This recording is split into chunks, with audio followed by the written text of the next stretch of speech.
স্থানীয় নির্বাচনের সরকারকে করে প্রশাসনের ফিটনেস পরীক্ষা করতে হবে। দলের স্বার্থে সবাইকে ঐক্যবদ্ধভাবে কাজ করতে হবে। মনে রাখতে হবে এইবারই আমাদের রাজনৈতিকভাবে এগিয়ে যাওয়ার মোক্ষম সময়, এইবারই নিজেদেরকে তুলে ধরার সময়। এইবার যদি না পারি ভালো কিছু করতে, আগামী 20 বছরও চেষ্টা করে কিন্তু পারবো না। কাজী এইটা মাথায় রাখেন, শুধুমাত্র সময় সুযোগ কিন্তু এই গণ অভ্যুত্থান আমাদের সকলকে এনে দিয়েছে, সকল রাজনৈতিক দলকে। কাজী আমরা যদি সুযোগ পেয়েও হাতছাড়া করি, তাহলে কিন্তু পরবর্তীতে সৃষ্টিকর্তার দোষ দিয়ে লাভ হবে না যে আমার ভাগ্যে ছিল না। চেষ্টা করতে হবে, দোয়া পরিশ্রমের মাধ্যমে ভাগ্যের পরিবর্তন হয়। সো আপনি মানুষের দোয়া নেন, পরিশ্রম করেন, চেষ্টা করেন। আমরা শুধুমাত্র জাতীয় নির্বাচনে নয়, এখন থেকে আমরা যেই জেলায়, উপজেলায়, বিভাগে সমাবেশ করব, সেখানকার স্থানীয় জনপ্রতিনিধিদেরকে আমরা মঞ্চে পরিচয় করিয়ে দেব। কারণ আপনারা ইতিমধ্যে লক্ষ্য করেছেন, জাতীয় নির্বাচনের আগে স্থানীয় নির্বাচনের পক্ষে একটা ব্যাপক জনমত তৈরি হয়েছে। এবং আমরাও মনে করি, আমি ব্যক্তিগতভাবে, যে জাতীয় নির্বাচনের আগেই স্থানীয় নির্বাচনটা হওয়া দরকার।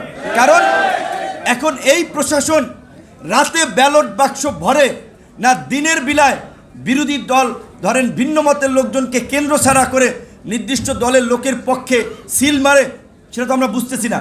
স্থানীয় নির্বাচন হলে অন্তত এটা একটা বোঝা যেত। সেই কারণে আমরা বলেছিলাম যে স্থানীয় নির্বাচনের সকল পর্যায়ের নির্বাচন না হলে অন্তত সিটি কর্পোরেশন, পৌরসভা বা উপজেলার অন্তত নির্বাচনগুলো হতে পারত। সরকার বিবেচনা করছে, আমরাও দাবি জানাই স্থানীয় নির্বাচনের অন্তত 2-1টি ধাপের নির্বাচন সরকারকে করে প্রশাসনের ফিটনেস পরীক্ষা করতে হবে, প্রশাসনের নিরপেক্ষতা প্রমাণ করতে হবে।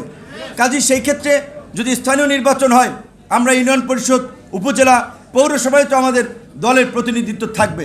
সেই ক্ষেত্রে আপনারা এখন থেকে আমরা জেলা পর্যায়ে যাব, উপজেলা পর্যায়ে যাব এবং ওই অঞ্চলের আমাদের যারা স্থানীয় নির্বাচনে প্রার্থী হবে তাদেরকে আমরা পরিচয় করিয়ে দিয়ে আসব। নির্বাচনের কাঙ্ক্ষিত পরিবেশ তৈরি করতে হবে, প্রশাসনের নিরপেক্ষতা, রাজনৈতিক দলগুলো যেন নির্বিঘ্নে তাদের কর্মকাণ্ড পরিচালনা করতে পারে।